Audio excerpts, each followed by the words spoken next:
It is party time, Mom. Welcome to another episode of the Chad Prather Show, hanging out here in the mothership of Studio 22. We are flying into the regions. You know where we're going. We're going into the nether regions because that's the only place our puppet master Mark Tate knows how to take us, the nether regions. That's right, the places nobody wants to go. But we're going to do it today. Candace, the queen of the Ethiopians. You are you know what I was going to call you? I was going to call you a slave driver. I don't think you can use that phrase anymore these days. But you know how to crack the whip. I can't say that either, but I just said it. Racist. There you go. You like it? Candace, 2 minutes in. You're a bossy woman. I know. You're 24 years old. Yes. The heck? But I embrace it, you know. You do. And you do it well. And you're Thank not going to give it up. Over here at the Party Foul Pub, we got Party Foul Steve, of course, with Hot News Natalie, and our buddy Andrew's hanging out in here. You know why? Every time I see Andrew, you know why you're around? You know, when you're around, you know who else is around? Charlie Kirk. Oh, okay. I was going to say another. I wasn't going to say you're drawing flies or anything. But in the hot seat today, Charlie Kirk. Charlie, thanks for coming in, man. You thanks for having me. Charlie, if you don't know who Charlie Kirk is, then you don't live on the planet. And founder of Turning Point USA. He's got a brand new book out, The MAGA Doctrine. We're going to talk about that. How you doing, man? I'm doing great. Thanks for having me. Good. Yeah. You just flew in today. Yeah, that's right. So a couple red eyes in the last couple days. So. Yeah. It's been fun. I don't know. I try to keep up with your schedule, man, and it's crazy. I mean, Me you're too. Constantly going, yeah. So I try to keep up with my own schedule as well. But and yeah. I said that at Candace. I'm like, you're 24 years old. I'm sitting over here at this World Changers 26-year-olds. Listen, what we love to do is we love to bring guys in like you, guys and girls. When I say that, it just reminds Party Foul Steve what an underachiever he is. Underachiever. I'm the oldest guy in the room. Yeah, and has accomplished literally nothing. And I'm wondering if there's pictures in the book. Pop up. Only on the cover. Yeah, this and that's an iconic picture right there. I'm going to hold it up here for this camera right here. That's that iconic. That's CPAC, right? That's right. Year. That's where he hugged the flag. As soon as he did that, I said, that's going to be, I saw him do it live. That's going to be the cover of my book. That's the one. So everybody's got to get the MAGA Doctrine. It's a moderately pro-Trump book. So. And I mean, this is fresh. This is hot off the press. That's right. I can't wait to read this book. I mean, it's exciting because the thing I love about Charlie is he pulls no punches, and you're just kind of hard in. First of all, how's the president doing? He's doing great. He's in amazing spirits. He's stronger than ever. You know, there's the old expression, if you're going to try to kill the king, make sure you succeed. Yeah. And my goodness, has the left failed. They've only emboldened him further. I mean, remember a year ago we were talking about Bob Mueller? And Mueller is something that you haven't even heard Mueller mention in the last 6 to 7 months. Yeah. Survived every single Democrat attempt to remove him from office through impeachment, through black propaganda in the news waves. His approval ratings have gone up. The economy is roaring. He's in great spirits. I mean, he's in some ways, we're never going to have another president like him, but just how he is individually, no human being could withstand what he has to go through. Just the amount of physical duress it takes to have every other minute to have a negative story written about you, to have your businesses subpoenaed. And he's stronger than ever. He's delivering incredible results for our country. What do you think is next? We've had collusion. We've had Ukraine. We've had the impeachment. We've had all of this nonsense that's come along. I mean, and you just name one thing after another, the Charlottesville and on and on and on. What do you think's next? Well, I mean, if I were to venture a guess, I think they're going to bring back some of the other stuff they've already done. Yeah. They're going to bring back a lot of the fake accusations of individuals from 20 or 30 years ago. And don't be surprised if they concoct something absolutely nutty or wild in August or September of this year. If I was the left, I would wait and hold my best stuff, or my quote unquote best stuff, till August or September, that you couldn't tie up in the impeachment hearing, but it could possibly have negative political consequences. But look, I would rather be us than them right now. I mean, they can't count votes in Iowa. Their entire party's in complete and total disarray. It's a circus at best. And again, the president has a grassroots movement the likes of which the country's never ever seen before, and he's succeeding on every single front. We're going to get into some of that stuff, and we're going to talk about the book at length. First of all, guys, it's Valentine's week. I don't know if y'all realize that or not. It's Valentine's Day on Friday. I read a study recently, Candace, that said that men on average spend $328 on Valentine's Day for their men. And I know those of you listening to it, you girls who are listening, y'all are now mad. And that on average, women spend $29 on Valentine's Day. Something's bad about that. That's not an equitable deal. I mean, I don't like that thing. But let me tell you guys what you can do. Because just because she says she doesn't want anything for Valentine's Day doesn't mean she doesn't deserve anything. Not to worry. The Bouquet Company has you covered. That's Bouquet, B-O-U-Q-S as in bouquet of flowers. They offer farm fresh, sustainably sourced flowers for next or same-day delivery. Order today and get 25% off of your entire purchase. Go to Books.com/Chad. That's BOUQS.com/Chad for 25% off with the code Chad. And remember, Valentine's Day isn't just for lovers. You can show your best galentine or some, you just show them some love. Give mom some love. Make the first move with one you've been crushing on. Come on, fellas. You know what I'm talking about. You think it's cold outside now? Wait until you forget Valentine's Day. The Books Company is here for you to make your life easier, and they offer more than just roses. You'll find sweet treats, beautifully styled bouquets, plants, gifts, and succulents on their site. This Valentine's Day, spread the book love with your first love, your forever love, or the loved ones that don't even know you love them yet. How about that? Go to BOUQS.com/Chad today for 25% off with code Chad. There it is. Hey, this Iowa thing, do you think Bernie won that deal and they're just burying it? Potentially. I mean, look, they buried the last poll before the caucus. Then I guess he got more votes than Buttigieg. Again, I don't want Buttigieg to win because I don't want to have to say his name for the next 4 years. I don't want to watch the man eat. Everything out of him, eat. everything from him is out of central casting. And I say he couldn't have changed his last name. Yeah. I mean, you're trying to tell me everything about him. He's like been running for president since 6th grade. And I mean, he's like, seriously, everything is so just tailored and just so scripted. I mean, again, if anyone knows what Mad Magazine is, President Trump hit it on the head. It's Alfred E. Newman. Like, once you see that, you can't unsee Pete Buttigieg. But allegedly, he won Iowa. Allegedly. And how does that happen? I mean, how is Biden, who's supposedly polling at the top, who comes in, 4th or 5th? I mean, it doesn't even show up. Maybe the media elites that we put so much trust in are, again, wrong about basically everything they've been telling us. And he's not going to do well in New Hampshire either. Biden won't. No, he's not going to. No, I mean, if he has a top 3 finish, that'll be considered like a monumental win for him. Yeah, I think the guy's done, honestly.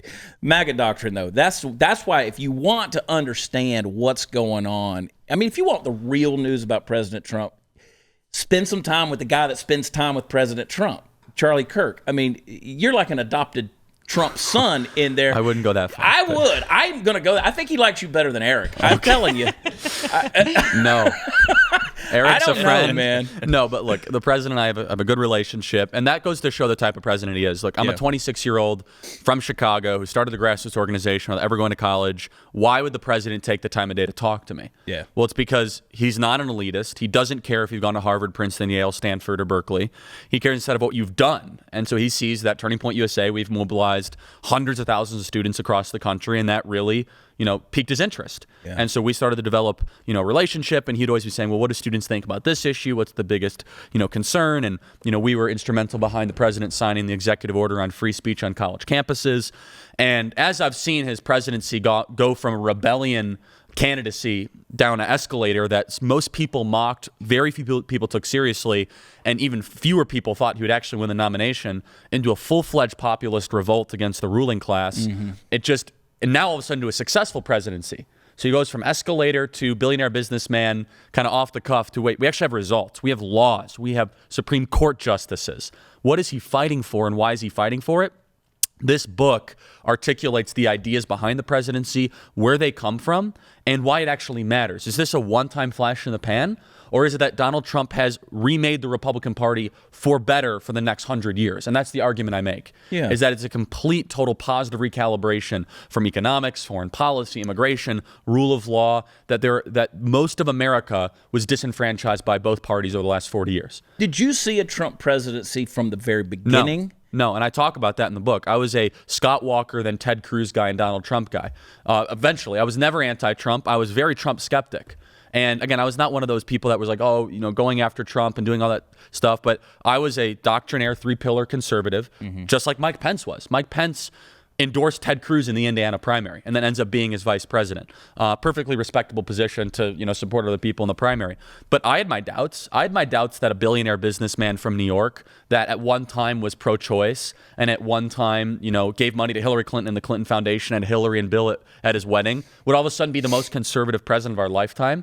And then it became a binary choice between Trump and Hillary. And he comes out with the list of Supreme Court justices. And I go all in. I travel the country with Don Jr.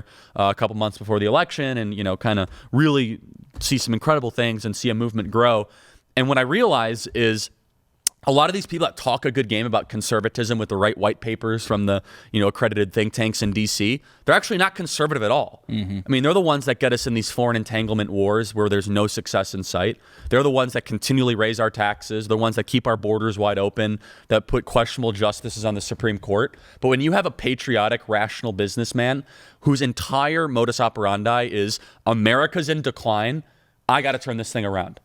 That has never been done before. It's always a politician that has traded favors along the way. And if you will, Donald Trump goes down the escalator. Every other politician was trying to go up, trying to be like, how can I, favor trade to get to eventually the presidency? And by the time they get there, whether it be Obama or whether, thank goodness it wasn't Hillary, they owe so many people so many favors because they're there. They either can't get anything done or what they get done is actually going to impact the country negatively. Because here's a guy who can't be bought. And That's correct. I say this about the media, the mainstream media. He's untouchable when it comes to that. He doesn't care about political correctness, and I appreciate that. I call him that barbarian at the gate. He's just going to come out and he's going to punch, and I like that. And as hard as that is, I almost see it like, because I agree with you. I was a Ted Cruz guy, and then I didn't understand Trump. I didn't understand what was going on, but then all of a sudden it's sort of been like a great awakening. I completely agree. And he's made us challenge every institution of power, from tech companies to media institutions to Hollywood. And a lot of them are on the ropes because of President Trump. You have a lot of liberal media companies that have been folding since President Trump took office. Hollywood is less important than it ever has been, and they become further radicalized. But a point that you made that is really, really important, which is I didn't understand Trump. Look, I didn't realize at the time, and we surely realize now, that there is so much pent-up anger at the ruling class and the kingdom of Washington, D.C. and the wise men of Washington, that this is decades-long betrayal from our leaders that President Trump was able to capitalize on. And look, he can't be bought. He makes decisions based on what's best for the country, not what's best for specific donor class or what's best for some favor he, like Chuck Schumer might have traded away for 20 or 30 years ago. He said, no, I'm running for the correct reasons. And the whole MAGA doctrine, if you will, is an American renewal. It's revitalizing a country where people, they couldn't always articulate it, right? They couldn't always articulate it, but they said, something doesn't feel right. I'm losing my country. Things are not the way they used to be. And again, people would have different reasons to explain that, but different pieces of evidence. But that auto worker in Ohio is far more correct about the direction of the country than that lobbyist in Washington, D.C. that is sending their kids to $70,000 a year private school and is getting contracts on the backs of some nicely arranged corporate deal that is completely out of the realm of reality. President Trump has given a voice to the voiceless. What he's done for the black community, what he's done for the manufacturing base, what he's done for the poorest Americans is unbelievable. And it's completely contrary to the media nonsense and the black propaganda that they put on our news waves. It's actually the bottom 50% that have seen the most economic gains in the Trump economy. So you put all that together, you have an America that's in a much better position all across the board, thanks to the vessel that is the most unusual. And so to your point, I say this all the time. Well, people say, I don't like his tweets. I don't like his style. I don't like this. I say, okay, it's a very, very simple analogy. Do you agree America was basically drowning under President Obama and barely treading water under President Bush? Answer is almost always correct. Fine. You're drowning in the middle of an ocean and you see a light and all of a sudden a helicopter comes and someone brings you out of the water.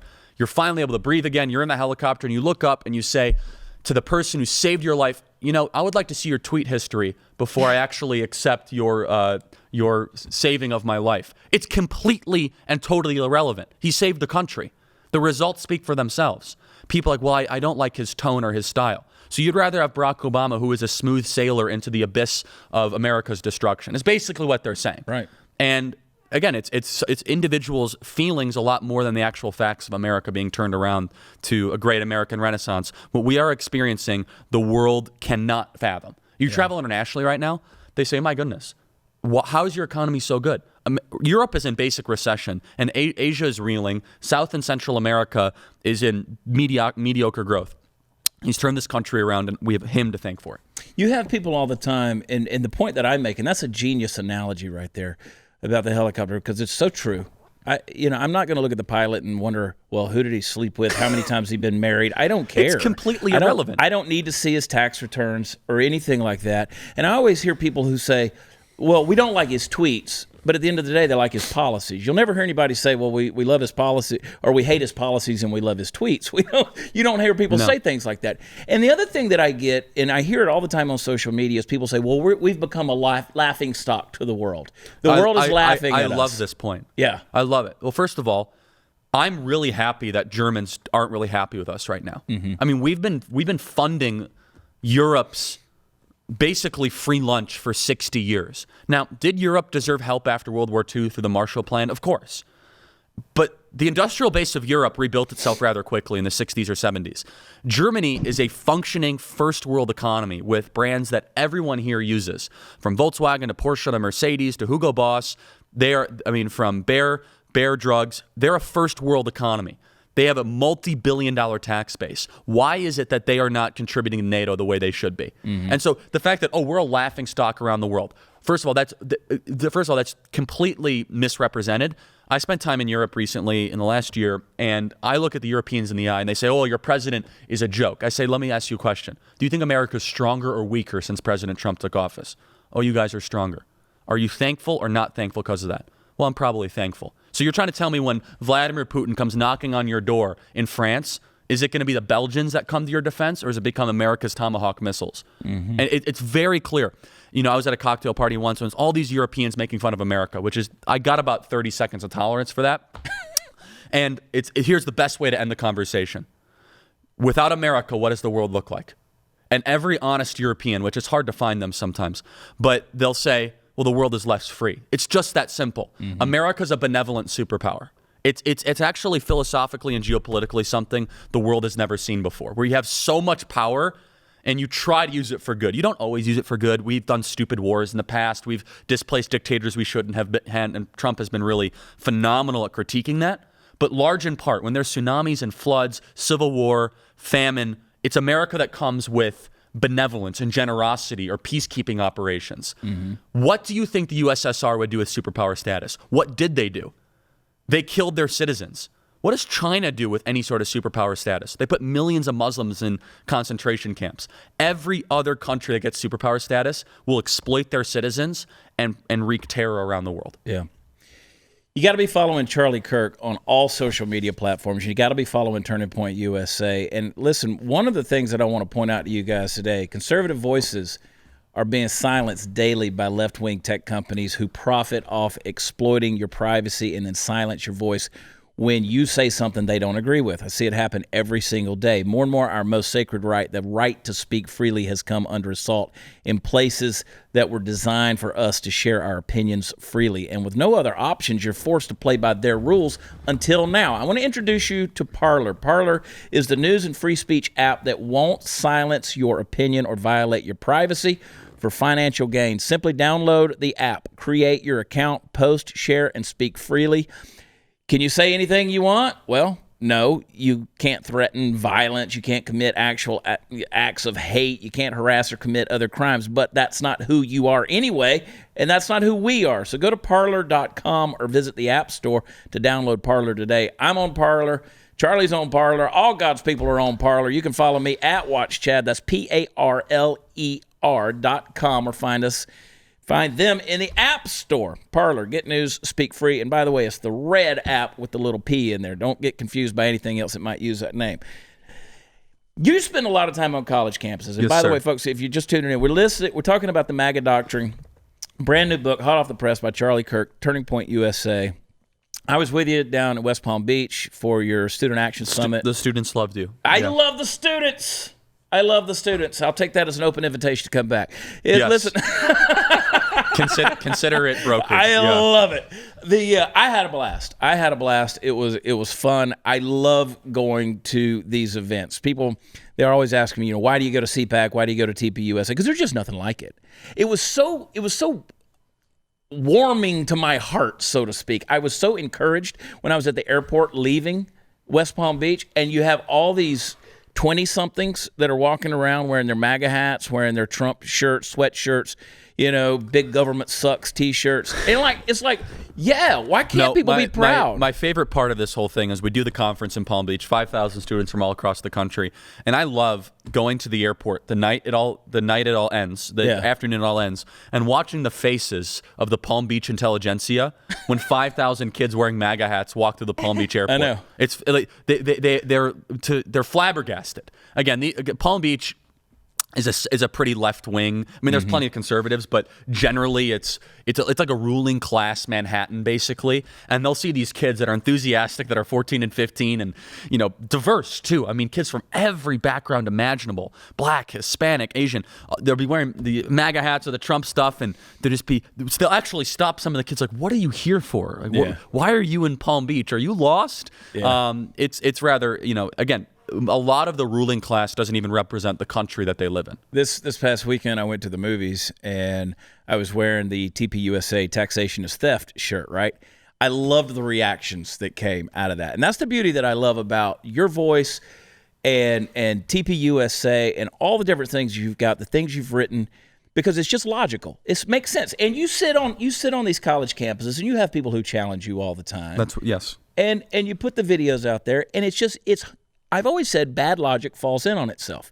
It is a house of cards. You just give it enough rope, it'll eventually hang itself. No doubt. Look, I mean, that's kind of how we've grown our following, our millions and millions of followers through all of our different channels, Instagram, Facebook, Twitter, is because I've said for a long time, I want to go right into the combat zone. I want to hear what the other side has to say. I want to respectfully cross-examine them. If you watch my videos, I don't raise my voice. I try not to. Maybe 1 in 100 I will, but most of the time I won't. I'll have every type of venom thrown at me.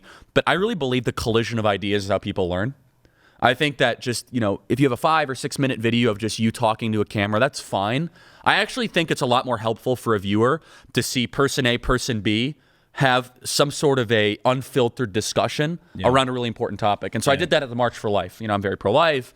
I think it's the human rights issue of our time, the misunderstanding of what life is, how it's created, what is human life, when does life begin. I think a lot of our problems stem from that in culture. I think our disregard for human life, the dehumanization of human beings is stunning. And I think there's a lot of other negative, implications because of that. And this president has been super pro-life. But I went to the March for Life, and I had a 5-minute conversation with basically a Planned Parenthood pro-abortion activist. And it's gone unbelievably viral, where she basically makes the argument for population control. That's what she believes. I've always suspected there are people on the side that believe that, but it was very informative for the audience, the millions of people that have seen the video, to be able to actually get a window into that. Yeah, and I've heard what I've done in the past is I've just kind of taken that argument to them and debunked the myth, which is that because again, at the end of the day, that's a religion problem. The population problem is a religion problem. I mean, just for instance, and we'll get back to the book and talk about this, Natalie. Here's the thing. You go to India. They say, well, India's overpopulated. We can't feed all of these people. Well, then stop worshiping the rats that are eating all the grain that are on the trains. Stop doing that. Quit worshiping the cows that you think are Aunt Shirley and kill one of them and eat one. You know what I'm saying? People wouldn't be starving to death. It's a religion problem. Natalie, what's on your mind? What are you thinking about? I'm glad you said that. Actually, speaking earlier when he was talking about Trump announcing, I was actually Trump from the very beginning. Look at you. From the second that I was closet, I didn't want anybody to know because, let's be honest, the jury was still out. But I think it was more because I knew I didn't like Obama. My husband served as a Black Hawk pilot in the military. We were not going to vote for Hillary ever, and not a chance.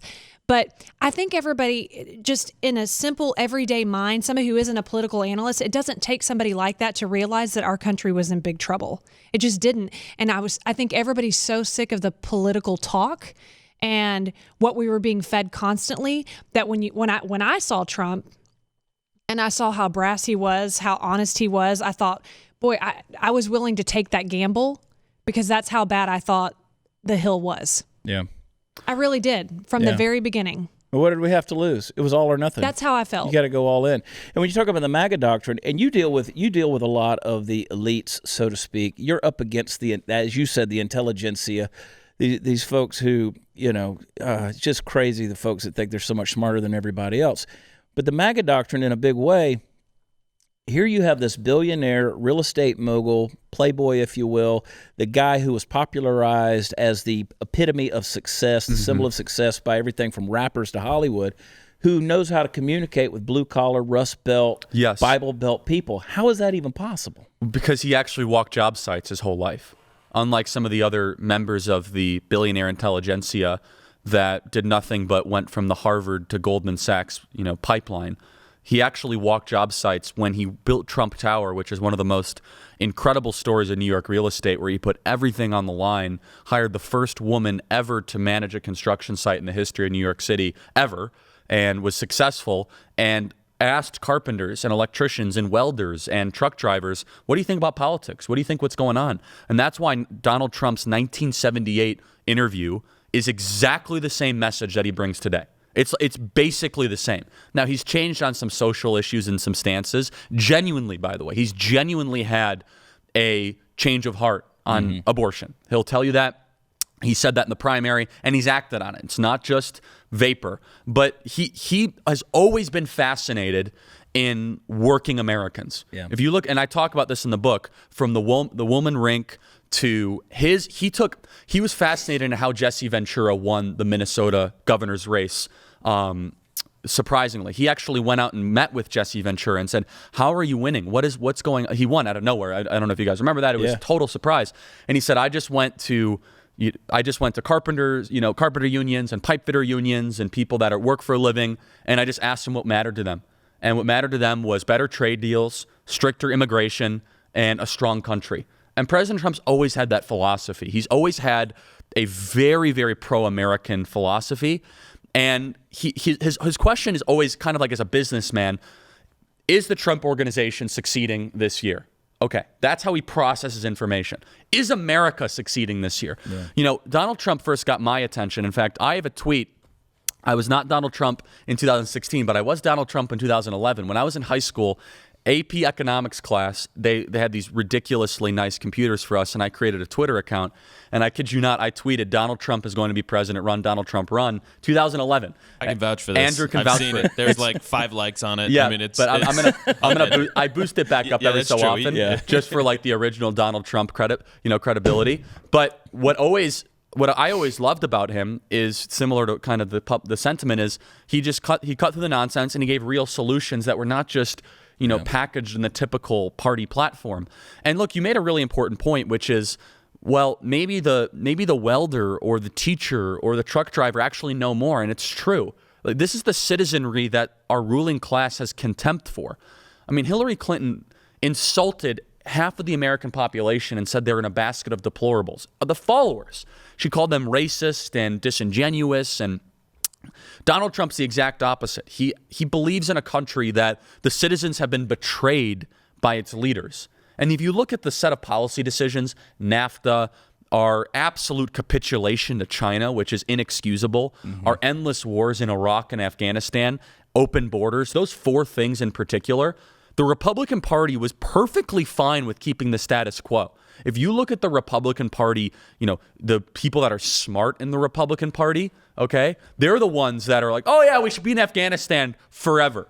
Wrong. Yeah, China, they'll eventually, it'll become like Manhattan soon. No, it's actually becoming more like Stalingrad and much less like Manhattan.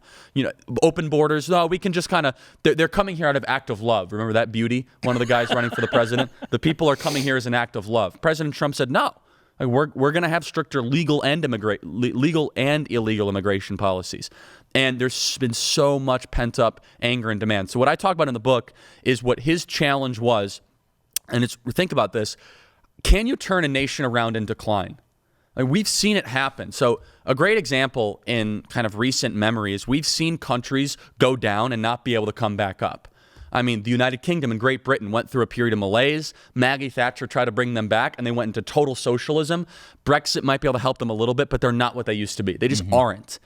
America, in a lot of ways, under Bush and Obama, was going in the direction of just managed decline, mediocre expectations. And President Trump, the 4 words that changed American politics forever, make America great again. The whole idea of great again, everyone would always focus on the again as if he wanted to bring us back to some sinister point in our history, which is nonsense. How about the great? How about the aspiration of excellence, that we are the greatest country ever to exist in the history of the world? We're the most generous, most benevolent. Our soldiers fight for causes that they otherwise would not fight for, only out of the goodness out of their heart and the benevolency of our country.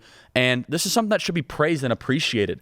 And the growing anti-American sentiment in our universities and high schools is outrageous. I deal with it every single day. And the president is the most unusual vessel for this. And we can acknowledge that, but we also should appreciate it going into this election, that he deserves our full-throated defense of everything he's done for our country. 2 more questions, and I'm going to shut up and let you go. Okay, I want everybody to get the MAGA Doctrine. I do. You can get it wherever books are offered. This is a beautiful hardcover. I mean, look at this thing. It's gorgeous. I mean, it's probably the greatest cover that's ever been on a book ever. Don't miss the gold foil. Yeah, it's the greatest cover ever on a book. Look at that thing with the gold. But I think leafing. it actually summarizes his philosophy so well. Hugging the flag. Yeah. I love it. It's just that's who he is. And I remember when he did it. I mean, we were there. I mean, and it's incredible. Thank you. It's great. I can't wait to dig into this thing. I want you to get it Amazon, get it wherever you get it, Apple Book. I don't care where you get it. Just get the dadgum book. That's all that matters. You can get it at charliekirk.com as well. I mean, go to charliekirk.com. Let's do that. Let's cut out the middleman. Let's cut out Jeff Bezos. How about that? Let's go straight to charliekirk.com. It might reroute you there. But it might reroute you. But whatever. You got options. We'll feel good about what we're doing. Audio? Yeah. Is there audio version? There will be. Okay. I'm not narrating it, but I got got the to illustrated version pick coming soon between as Illustrated narrators that had very stoic voices. Yeah. So I picked the closest to Morgan Freeman I possibly could. Freeman. No, seriously, they sent me audio files of all these people. That's and awesome. it was somewhere between like Voice of God and kind of Morgan Freeman. Yeah. So I kind of picked somewhere in the middle of that. Morgan Trump. Freeman kind of checks both It's like, boxes. The MAGA Doctrine by Charlie Kirk. The only ideas that will win the future. Published by Harper Collins. That's hilarious, dude. I'm telling you, man. My gloves are off at this point. They should be. Because my gloves are off, and people get mad at me. And I tweeted this a couple of weeks ago, and I said, look, I might be pretty strong in the things that I'm saying, and people may even call me vulgar for it. And I'm not being vulgar by the stereotypical definition of that. I'm not cursing anybody. There's no up yours and go to hells or any of that stuff. It's just I'm going to be blunt with you and straight with you. And you've inspired me to do that. Oh, thank you. You're one of those voices who has done that, because I'm like, this country matters. It really does. And back to those 2 questions I was going to ask you. First of all, do you think, when you consider MAGA, when you consider, and now Keep America Great, and you have these things and a Donald Trump presidency, how has it changed politics in America forever? And that's such a great question. Yes, So let's pretend there's a leftist. No, it really is. Let's pretend there's a Marxist watching this, or a leftist, or a liberal, okay? They should love the idea of Donald Trump. You might say, what are you talking about? They don't have to love his policies. They should love. And again, the left is so dishonest that they would never admit this. They should love that someone can challenge the Bush dynasty, the Clinton dynasty, 16 Republicans, kind of run on a whim, get a bunch of people excited, and then become president. Why should they love that? It's proof that our institutions actually work in the idealistic sense. Yeah. From the young age, I was always taught, and you guys were always taught in 4th and 5th grade, you'd always ask the question to the teacher, well, can anyone be president? And the teacher would say, yes, everyone in this class could be president. Remember, I had conversations like that in 4th and 5th grade when we were learning civics. This is proof that anyone can be president. He wasn't supposed to be president. And so when a liberal looks at Donald Trump, they should be really, really happy that anyone at any time can stress test our institutions. Has he changed politics forever? Absolutely. He has challenged what I think is one of the most sinister forces in America, which is the media. They are so dishonest. And I don't say this lightly. We deal with the media every single day. They are activists. Yeah. They're no different than Antifa. They're Antifa with Twitter accounts that are verified. Yeah. And not all of them, but a lot of them. Now, there's some good ones here and there. We've dealt with them. There's even some good ones at the New York Times. There are some good ones at CNN. Few and far in between. A majority of them are activists. We dealt with like the fact checker people the other day. They're and we're not going to say any names. Not going to say any institutions. But they're fake. It's fake news what they're doing with fake fact checking. It's fake fact checking. Fake fact checkers. And so anyway, yes, he's changed politics forever. Yeah, which is a perfect lead into the final question. Charlie Kirk presidency 15 years from now? Yeah. No. I mean, So you sound like me in that regard. People are like, you need to run for something. I'm like, oh, no. Well, look, I'm having way too much fun. I'm enjoying myself. I'm 26 years old. My whole 2020 is about one thing, is to get the president reelected. That's all I really care about. And he's on a good course to do that. But this is going to get really nasty. Everyone listen to this. I just hope you understand. Think of the nastiest moment in 2016. They are not going to let this guy get reelected without the most brutal, drawn-out fight. We're going to have the tech companies getting involved. Yeah. The media is going to get worse than ever. They're going to be taking down Twitter accounts left and right. They're going to be taking down videos on YouTube. They are going to be coming after us. They are going to be following us in the middle of the night. They're going to be breaking into our houses. You think I'm joking. They are going to be violent. That you will not be able to walk the streets of the MAGA hat without your physical health be put in jeopardy. And I hope it doesn't get that way. I hope that this clip gets unearthed and everything's like wonderful. I hope that the country comes together and we have a beautiful Unitarian healing moment in September. Okay, let's be honest with ourselves. We're at a culture war right now. Yeah. And like you said, the gloves have been dropped. They are off. And the left, they want a bitter destruction of our country badly. And it's about time we fight back twice as hard, punch back twice as hard. The president deserves our support. Right. In 2016, people showed up on a guess and a whim and a hope. We don't have that anymore. We have assuredness. Like, we absolutely know what he stands for. We know what he's delivered. And if you're doing anything but getting yourself to vote, every other friend registered to vote, posting about it daily, oh, I don't want to lose my friends. Okay, if your friendships is more important than the health of our country, then fine. Go live in France and have a bunch of friends then, okay? And just be mediocre. Switzerland. You can have democratic socialism. And I say that good luck immigrating to Switzerland because they have the strictest immigration policies. Quotation but anyway, marks. I want to compliment you. Your show's awesome. Thank you. I know I've talked most of the show, but I appreciate it. That's what I wanted you to do, Charlie. 5-star ratings every time. That's all we get. We only believe in 5-star ratings because it's what we deserve, and we only take positive reviews. If you're negative, go somewhere else. But I encourage everybody, go to charliekirk.com, follow him on every social if you're not already, and I bet a lot of you already are, but get the new book, get the MAGA Doctrine, get it. And I'll tell you, I'll capitalize on what he said whenever Hillary Clinton called us a basket of deplorables. Thank you for saying that. Thank you for saying that, you crazy, crazy lady. And you can go to shop.blaze.com or my website, watchchad.com, and get our merch stuff. We have our Y'all elitist or dumb shirts. And we misspelled everything on there. I love that. Y'all elitist or dumb. Thank you, Rick Wilson, for being, that level of idiot too. Just these guys can't get out of their own way. They really can't. I mean, you guys are all lion, dog face, pony soldiers, and it's just beautiful. It's just beautiful at what these people just continue to say. CharlieKirk.com. If you want logic, if you want reason, if you want to be able to have an honest and intelligent conversation, you need to devour everything that Charlie is saying, everything that Charlie is writing. Check out the Falkirk Center. There's so many things that are going on. I appreciate your stance for life. The reason, first and foremost, I am a conservative is because of my fight for those who don't have a voice, and that's the unborn. So that's right. Let me tell you, Andrew, thanks for taking care of this guy and keeping up with him. It's a pleasure. Party Foul Steve, one of these days you're going to achieve something. Look you at really this. He dresses nicer He's than fantastic. I do. He's I handsome. did this for Glenn. I was scared I was going to run into Glenn. Yeah, Glenn. Glenn, we're coming for you, Beck. Glenn just wants to be the Chad Prather Show. I don't know what to do with that guy. From me. We got to get him out of here. Hey, folks, go to watchchad.com. I'll be in Corpus Christi, Texas, Saturday night. Come and find me. Be in Tomball, Texas on the 16th. So just make it a full weekend of Valentine's. Don't forget, go to the Books Company, books.com/Chad. And then also check out Parler and follow us. Follow Charlie, follow me, and all God's children. I love y'all. God bless. We'll talk to you next time. Thanks, Charlie. Bye.